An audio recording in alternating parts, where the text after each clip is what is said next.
What's up, man? It's Director Cortez. You can follow me at Director Cortez on all my social media platforms. I'm kicking it with the big homie, Big Vegg, at Another Planet Studios in Brooklyn, one of the dopest studios in Brooklyn. You already know. Dope, my man Cortez in the building. So I put up a post on Facebook where people could ask questions and basically ask their 2 cents. You know what I'm saying? Because I told them I was on my way to interview you, and I'm like, yo, ask questions, list it, and I'll shout you out, and I shout the question. Disclaimer, if your name is crazy, I'm not going to say it. I'm not going to shred it. But this is real, right? Let's shred those names. Oh, man. Come on, man. Cortez over here putting, Not our fault, y'all got messed up names. putting pressure on me, man. Hey, he's joking, y'all. He's joking. All y'all names is botched. All right, so, and once again, if you can't answer, if you can, it's cool. Okay. We have a question from another brother. He says, his name is Latrez. He says, how can I get to the level that he's at? What steps did he take to get on? Talking about you. Hard work. Hard work, bro. That's pretty grind. I mean, I think it's important for anybody who, I've come to a realization where it's like you either want something or you don't want it. Right. If you want it, you'll find a way. If you don't want it, you're not gonna make it. Simple as that. Okay. You want it, make it happen. Right. No matter what. No matter what. Right. You don't take no as an answer. You make it happen. That's what it is. Next one is by my homegirl, A-Line. A-Line, what's up, girl? She said, how does he feel about independent artists versus labels with today's pandemic and economy? It's crazy that you asked that question because I was just watching a Russ interview. Shout out to Russ. Shout out to Russ. I was watching the Russ interview where he was talking about if artists should go. Obviously, I'm a big believer in independence. No hard feeling towards any labels. I mean, if the deal makes sense and it's in your favor as an artist, then by all means, I'm nobody to judge what you do with your craft or your artistry. You make your own decisions. If you can stay independent, if I was an artist and I was put in those shoes, I would stay independent just because we have so much accessibility to different platforms and different lanes that you can go to make money. I mean, and a lot of things don't cost money to do. Right. You can start a YouTube channel, you can have a SoundCloud, you have TuneCore, you have DistroKid. There's a lot of ways for you to get money. Right. It's really on determination and really on. I think as an upcoming artist, you should have a plan on how you're going to impact the industry. But also, I think it starts with perfecting your music or your craft. It's got to sound good. It's got to be appealing. But even if I don't care if you do trap, I don't care if you do boom bap, I don't care if you do pop, R&B singer, whatever it is, you got to figure out what makes you sound really good sonically, where somebody automatically, so you stand out, gravitate to your music. Once you create a cult following, the rest will follow. The rest will come. Like the money, the label deals, whatever you think. I don't think either one is bad. I think it's whatever makes more sense. I do feel that there is more ways for independent artists to make money nowadays. Right. Because everything is independent. Like you could, Everything is independence. Studio, cameras. Yep. You can make money now. I think everything's on the internet. There's ways to make money. So I don't think you have to rush to sign a deal. And after that, I got another question about that. After that, my next one is from my man Gabe of Finally TV. He says, ask him what's the funniest thing he has filmed personally from Finally TV. Personally from Finally TV. What's the funniest thing that you have filmed? Shit. It could be a skit. It could be somebody falling. You know. Funniest thing that I filmed. I filmed some funny shit. Like there's always funny clips. You know what I'm saying? You could relate to that. There's a whole bunch of B-rolls, Unexpected shit. and I mean, I don't. You know what? It's not the funniest thing that I filmed. I think what makes me laugh sometimes is when I'm editing, and like I'm scrolling through my timeline, and I'm not playing back and forth, and I see like sometimes people's faces before I hit play or something like that. Their face expressions. Yeah, like that. Okay. That to me is hilarious. I crack myself up sometimes. But funny things that I filmed, I can't really point a finger on them, and I can't remember right now. I filmed so much. I could imagine. What's the funniest thing you filmed? Shit, I couldn't tell you. So I feel you. It's all love. Last question. It's from my man Rogues P. He says, what's his motivation to keep going when he's discouraged? Oof, that's a great question. I just went through 3 months of discouragement. Right. No work, no calls. COVID was crazy, man, but there's a blessing in everything.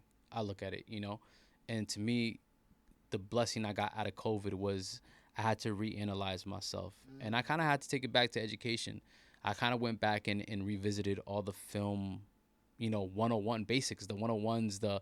I went back and analyzed all my footage. I looked back at, what I did wrong, how can I've done better, and you got to do it to grow, And I think it was important, and I've been watching certain things, and I also think you got to not be ashamed. You got to stay humble. Doesn't matter what level you get to, and you can't be ashamed of your prior work, and you got to just embrace it and make it better, and then move it forward. So when I was discouraged throughout this whole time, I just went back to the basics. I watched videos, refresh my mind. And you have to also be smart with reinvesting into yourself, right? And into your craft. Like, people don't know that it costs money to invest into equipment, and it's an ongoing process. Things are evolving every day. Technology is evolving, so you got to keep up with the trend. Right. But do your research before you invest into things. But it makes a difference. All that stuff makes a difference. Shout out to all my brothers and sisters that's on Facebook and all that. I did want to ask a question. We kind of touched on it a little bit earlier. We live in a game where everything is accessible. Yes. Studio equipment, cameras, yes. Everything, right? Everything. So how is it somebody like you as a camera operator, basically going up against 10 million other camera operators, stand out, get booked, stay busy? Like, talk about that. I mean, you got to networking. Number one thing I say to people is networking. You got to network. And every opportunity, if you're starting off, if you're starting off as a camera operator, videographer, photographer, whatever it is, you got to be able to network, and you got to be able to say yes to a lot of things that you might not feel comfortable doing. And what I mean by that is, like, if somebody tells you, yo, there's an event in Brooklyn and you live 2 hours away, I'm sorry, you got to make it to Brooklyn. Jump on that train, yo. Jump on that train. Take that Uber, something. If somebody tells you, oh, I got, it's a concert, I can't get you near the stage, but you could shoot it from the crowd. Cameras are allowed. You got to go take those shots. I think you have to want it. You have to want to go and do these things, and you have to just put yourself in positions to win, and you're gonna have to make sacrifices. Right. But there's a bright side to it, because everything is so accessible and there's so many platforms on it. There is reward in those things. So I think people, look at it, and I don't know if anybody acknowledges how much of a reward you could get off of social media. Like, almost all my business comes from social media. Right, yeah, right. And word of mouth. Right. Word of mouth, because through social media, I've built my network. So it is crucial to have a social media. It is crucial to have different social media platforms, and you gotta invest time into them. You gotta treat them like if it's a baby, because nowadays that's your resume. It's your resume. I can't tell you the numerous amount of times that I'm in the studio or I'm meeting up with somebody or they see my work and they don't even ask for my number. They don't ask. They don't tell me to shoot me a text. Yo, what's your Instagram? Automatically. And I know, cool. It's my Instagram. That's my business card. Boom, hit me, DM me, whatever it is. We'll get in contact and we'll work. You'll also be surprised that the music industry or the industry itself is a very small world. Everybody knows everybody. Especially if you do something terrible or bad. Of course, yeah. Bad work gets around quicker. Stay away from that. Don't ever put bad work, especially once you're in the industry. You know, take pride in your work. And I think that kind of thing, putting out bad work is to me, is really like if you do put out bad work and you stay consistent with that way, you'll wear yourself out. Like you'll just get washed out. Right. Like it's like I'm not gonna work with him because the industry will eat you alive and spit you out. Like you gotta be dope every single time. If this is what you want to do as a career path, you gotta be dope every single time. Everything's gotta be A1. And if it's not A1, you gotta work towards making it A1. You'll be safe with that. If you don't do that, then you're done. It's a dub. It's a dub. Game over. Game over. Cortez, we've been talking, man. I'm feeling this vibe, man. Maybe one or two more questions real quick. You've been doing this for a while. You know what I'm saying? We've been talking 2021 is the comeback year. If you guys are checking this out now, we in the middle of the coronavirus pandemic. So if this interview is being viewed in 2080, this is what's going on here, all right?